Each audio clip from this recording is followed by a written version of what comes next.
Bonsai and good morning, grinders. Happy eaglefang Friday. Thought I would do something a little different, and while we're doing body weight exercises today, I'm going to read some original fiction. So here we go. In the heart of the dense forest, where ancient trees stood tall and the scent of pine hung heavy in the air, the Peterson family embarked on their long-awaited camping trip. Excitement danced in their eyes as they loaded up their gear, eager for a weekend of adventure, bonding, and a chance to unplug in the great outdoors. Like most families, the Petersons were tethered to their phones and electronic devices. Dale Peterson was convinced that a weekend away without their digital demons would do the family some good. Dale was feeling accomplished as they entered the state park. He had done his homework, scouring the internet for a secluded place that would not have cell service, but still close enough to civilization to accommodate their needs, should any arise. The state park was nestled along a small lake, fed by an offshoot of the Tamdeer River. Popular activities included swimming, fishing, and boating. There was a small general store and a recreation hall that included a snack bar and arcade games. Should things go bad, they could always hide out there. The state park also offered rental cabins for a very reasonable rate, but Dale was not interested in those. His goal was to be completely unplugged for the weekend. Him and his family would rough it, staying in a tent and cooking over an open fire. Oswald Park offered numerous camping lots, some of them near a lake and others along the wood line, but Dale wanted something a bit more remote. He wanted a weekend alone with his family, away from the public, just the Petersons and nature. Up until the 80s, camping had been allowed in the Rassview National Forest, but it was now frowned upon. Since it was federal public property maintained by the National Forest Service, camping could not be outright forbidden, but it was discouraged. Dale was able to look up a few stories of campers and hikers going missing and a few murders over the years, but they were typically occurring deeper in the forest and under sketchy circumstances. There was, of course, various ghost stories of witches and goblins, but he shook that all off as just being urban legend. Dale did not plan on going deep into the forest. He just wanted to find a place along the edge of Rassview, where it butted up against the state park. His kids, 14-year-old Amy and 11-year-old Thomas, would probably spend the first half of the day grumbling, but Dale believed they would come around. Angie, his wife, was a much easier sell. She was, in fact, looking forward to not having to cook or clean up or pick up after everybody all weekend, and she had brought a couple books to get lost in. At least, she was on board until the busybody clerk at the gas station just outside the park had opened his mouth. They had stopped there to gas up and maybe pick up some last-minute supplies, when the man behind the counter obviously recognized them as tourists and acted very friendly in an effort to upsell them. However, his demeanor changed when Dale asked about camping in Rassview. "You want to stay out of that wood, mister," the man said in a voice barely above a whisper. "Nothing good in there. Stay in the park." The comment made Dale laugh, and he was about to reply when the clerk grabbed his arm and pulled him in close. "No joke, mister. That wood is cursed. You take your family in there, and you likely won't come back." It required major effort on his part, but Dale was able to keep from rolling his eyes and laughing in the man's face. He was not going to take it seriously at all. Rassview was a national forest, operated and maintained by the National Forest Service, and it butted up right against a state park full of tourists. Dale was sure that as long as they used common sense, they would be fine. His wife, however, was not so sure now. She used her typical technique of pointing out all the positive aspects of her particular argument, in this case, getting a campsite within the state park. Dale had to admit she was an expert at it. After nearly a decade of teaching and guiding middle school students, she knew just how to communicate her position. And Dale would admit her points were valid, but he was not going to be dissuaded. He was dead set on being alone with his family in the forest so they could bond with each other and with nature. The state park was very nice, very open and sunny, all around the store and the lakefront. The campsites also appeared rather open, but with just a few trees, just enough to offer some shade. Dale noticed that most of them were the large silver maple trees. Maples grew fast and offered a good amount of shade in the summer. And in the fall, they dropped their own little seed packets, which fluttered down, and Dale remembered thinking of them as helicopters as a kid. However, you could see easily from one campsite to the next. There was no privacy. And even with the windows up, he could hear the chatter and laughter of the various families already in their campsites. That's not what he wanted this weekend. As they slowly drove further through the camping area, the density of the forest grew. By the time they crossed over into the national forest, they were surrounded by trees, causing it to appear darker than the state park campsites, almost as if a storm were coming in. Dale could feel Angie and the kids tense up. The stark change from the open sunny areas to the closed-in dark forest was unnerving. It gave them all a claustrophobic feel. He told them to relax, that it would be fun, and he was not going to move far from the road. Calling the path that they were driving upon a road was being generous. While the state park had paved roads, complete with the occasional speed bump, the road through Rastview was rough. Unlike a gravel road with smooth, small rocks, this road was made up of large fist-sized rocks that offered a very bumpy ride. The shocks on their SUV were getting quite the workout.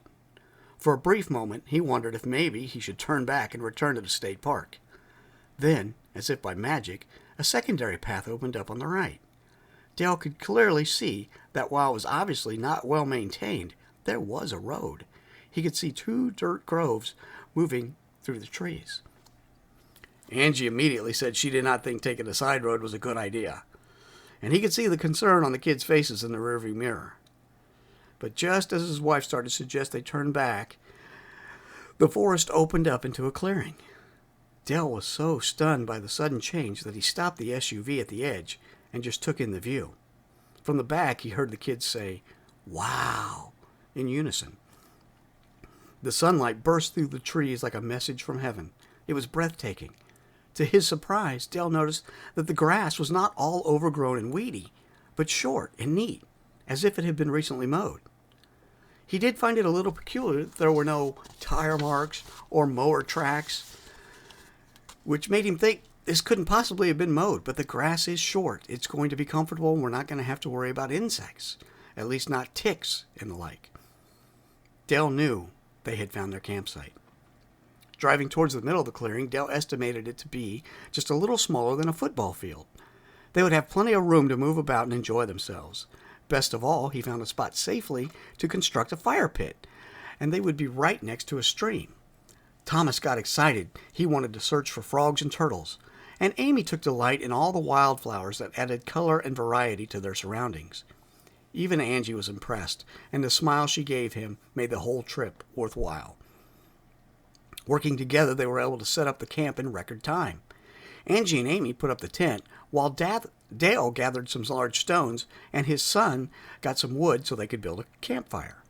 The whole family was happy, smiling, and laughing, which made Dale feel truly content for the first time in ages. This was going to be a great weekend. As the sun dipped below the horizon, casting long shadows across the forest floor, the family huddled around the crackling campfire. Dale expertly grilled some hot dogs and hamburgers, while Angie and the 2 children roasted marshmallows, their laughter echoing through the trees. As darkness settled in, the forest seemed to come alive with mysterious sounds. Branches creaked and leaves rustled in the gentle breeze, and the insects, the children of the night, began to sing. The family laughed this off, attributing it to the normal sounds of nature. Later that night, as the family nestled in their sleeping bags inside the tent, strange whispers seemed to drift through the trees. Angie stirred, her instincts on high alert. She could have sworn she was hearing a voice, but could not make out what it was saying. She wanted to say something to her husband, but eventually she had dismissed it as her imagination playing tricks on her. In the wee hours of the morning, a blood-curdling scream shattered the stillness of the night. Dale bolted upright, his heart pounding in his chest. He fumbled for his flashlight, his hands trembling as he illuminated the tent. What he saw froze him in terror. The tent was empty, except for a trail of blood leading out into the darkness. Panic surged through him as he scrambled out of the tent, calling out for his family. But there was no response. Only the eerie silence of the forest greeted him. The insects were no longer singing. The only sound was his thumping heartbeat and heavy, panicked breathing. Dale closed his eyes and tried to calm himself, and that is when he started to hear the voices. He could not make out any words, but it sounded like a rhythmic chanting. Afraid to open his eyes, Dale tensed and tried to will away the sound, but his effort only brought forth a cackling laughter. Everywhere, all around him at once. But then he couldn't single it out either. Instinct, fueled by anger, took over, and Dale crouched slightly while spreading his arms wide in challenge and let out a guttural primal scream. He was ready to slaughter anyone or anything that was threatening his family. But there was nothing. The chanting and the cackling laughter was gone, and the entire clearing was silent again, broken only by the distant hoot of an owl. Frantic, Mr. Peterson searched the surrounding area, his flashlight cutting through the darkness like a beacon of anger, stabbing, slicing every which way. But his search yielded no trace of his loved ones. He could not even find the trail of blood that originally led him out of the tent. There was nothing, no disturbance in the high grass, or any sign of a struggle, only the oppressive stillness of the forest closing in around him. Dale sprinted down to the creek and searched it, screaming out the names of his family members. There was no sign, no trace of anyone. It was as if they had just disappeared. Realizing he needed help, Dale ran as fast as he could, back down the side road and out onto the rocky road leading back to the state park. In his haste and in the darkness, he tripped and fell multiple times on the rough stones, scratching his hands and arms, busting open his lip, and even cutting his forehead open. By the time he reached the state park, he was a bruised and bloody mess. As dawn broke, a search party was organized, combing every inch of the forest in a desperate attempt to find the missing family. But as hours turned into days, hope began to fade. Days turned into weeks, and in months, with no information. Even the FBI got involved, and immense pressure was put on Dale to admit that he had killed his family. But he stood firm on his innocence, even as the country at large blamed him. And then, just when all seemed lost, a hiker stumbled upon a gruesome sight deep in the heart of the forest, miles away from the original campsite. The bodies of the Peterson family lay strewn among the trees, their faces frozen in expressions of terror. Even though the bodies were remarkably preserved, especially for being out in the elements, no cause of death could be determined. The coroner had to put them as unknown. Okay. Unofficially, he would say they died of fright. The mystery of their deaths remains unsolved, haunting the state park for years to come. Some whispered of a malevolent presence that lurks in the depths of the forest, preying on unsuspecting travelers. The most popular story being one about the Rastview witches, who would take the lives of any who dared trespass on their domain. Others dismissed this as mere superstition. But one thing was certain. The Petersons' family camping trip had ended in tragedy, leaving behind only questions and a lingering sense of dread in the Rastview National Forest.